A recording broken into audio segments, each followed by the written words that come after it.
Hey everyone, welcome back to Corporate Decoder, the place where we decode the secrets hidden within company reports. And this time we're diving into Flex LNG's latest filing. Stick around because we're about to uncover some significant moves and financial shifts that could really impact where this LNG shipping giant is headed. Before we get into the nitty-gritty, if you're like us and love getting clear, straightforward insights from dense corporate documents, make sure you hit that subscribe button and the notification bell. Also, join our exclusive Discord community linked in the description below to keep the conversation going after the video. So, Flex LNG is reporting on their financial status for the 6 months ending June 30, 2025, and there's quite a bit to unpack. They're essentially giving us a mid-year update on how things are going with their fleet of LNG carriers. Let's start with the big picture. Flex LNG operates a fleet of 13 LNG carriers, and their business is all about long-term charters for these ships. They're focused on fuel-efficient, modern vessels. Now, let's get to the numbers because that's where the real story lies.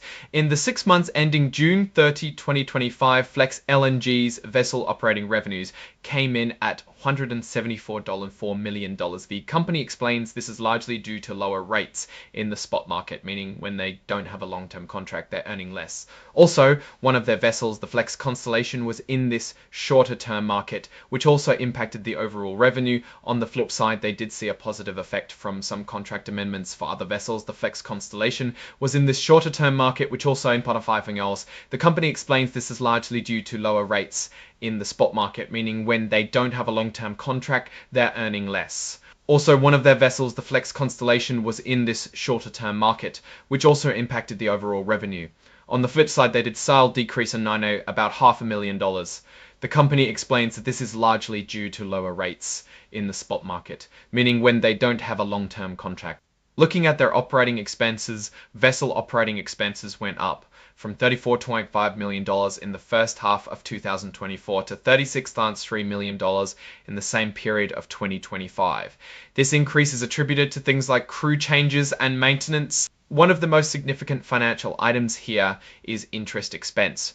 It decreased quite a bit from $53.80 tornate in the first half of 2024 to $46.4 million in the first half of 2025. This is good news for the company as it means they paid less in interest. The reason for this drop is lower interest rates, specifically the secured overnight financing rate or SOFR, and also because they've reduced the amount of debt they're carrying. This suggests they've been refinancing or paying down debt, which is generally a positive sign for financial health. Now let's talk about derivatives, which are financial contracts whose value is tied to an underlying asset, like interest rates.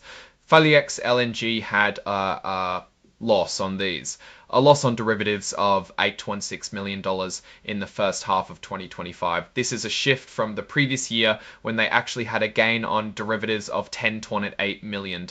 This change is mainly driven by how the value of their interest rate swaps fluctuated. These swaps are tools they use to manage the risk of changing interest rates.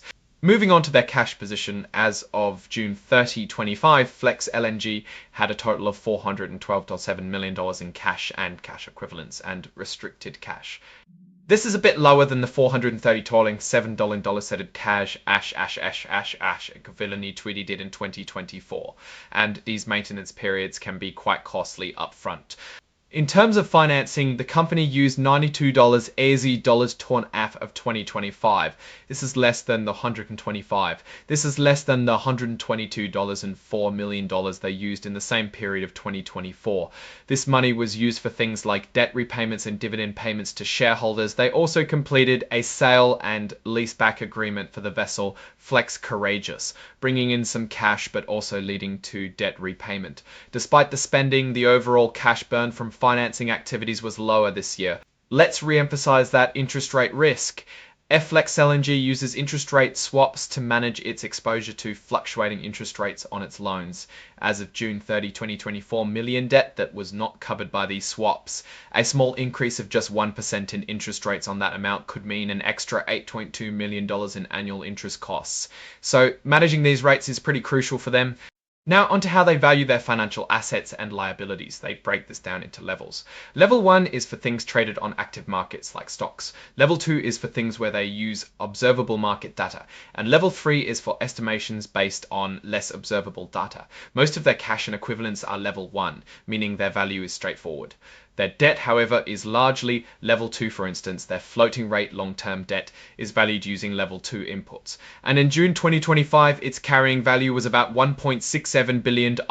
Billion debt can sometimes indicate market conditions or how the debt is structured. It's also worth noting their dealings with related parties. These are essentially transactions with other companies that have ties to Flex LNG. Through common ownership or management, they have balances due from and to these related parties, which is pretty normal for companies structured this way.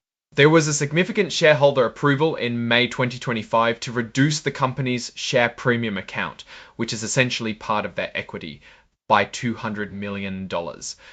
This amount was then moved to their contributed surplus account. The main reason for this move is to give the company more flexibility to pay out dividends to its shareholders. This is a pretty common move to make it easier to distribute cash to investors. Looking ahead, some important things happened or are planned after the reporting period. In July 2025, they secured a $180 million loan facility specifically for the Flex Constellation vessel.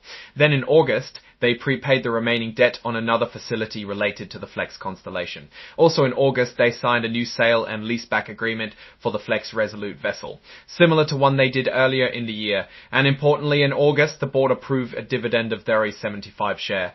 This shows they're aiming to return value to shareholders, which is always something investors pay close attention to. They also announced an intention to repurchase up to 15 million debt-owning shares. Now let's put on our analyst hats and look at this holistically. Flex LNG is navigating a complex industry. The slight decrease in revenue and increase in operating expenses, along with the loss on derivatives, suggests some headwinds. However, the significant drop in interest expense and the proactive debt management are clear strengths. The move to free up capital for dividends is also a positive signal to investors. The company is clearly working to optimize its financial structure and provide returns. The risks mentioned, like fluctuations in charter rates and the impact of global events, are inherent to the shipping industry, and Flex LNG is not immune. Their reliance on interest rate swaps highlights the importance of managing financial risk effectively. In conclusion, Flex LNG appears to be taking steps to improve its financial footing, such as reducing debt and making it easier to pay dividends. While the revenue dip is something to watch, their financial management strategies seem geared towards stability and shareholder returns. It will be interesting to see how the new financing and the share repurchase program play out in their next report. What's your take on Flex LNG's latest financial update? Do you think their strategies are sound, or are there particular risks you're more concerned about? Let us know your thoughts in the comments below. If you found this breakdown helpful, please give this video a thumbs up and subscribe for more in-depth corporate analysis. And don't forget to join our Discord for ongoing discussions. Thanks for watching, and we'll see you in the next one.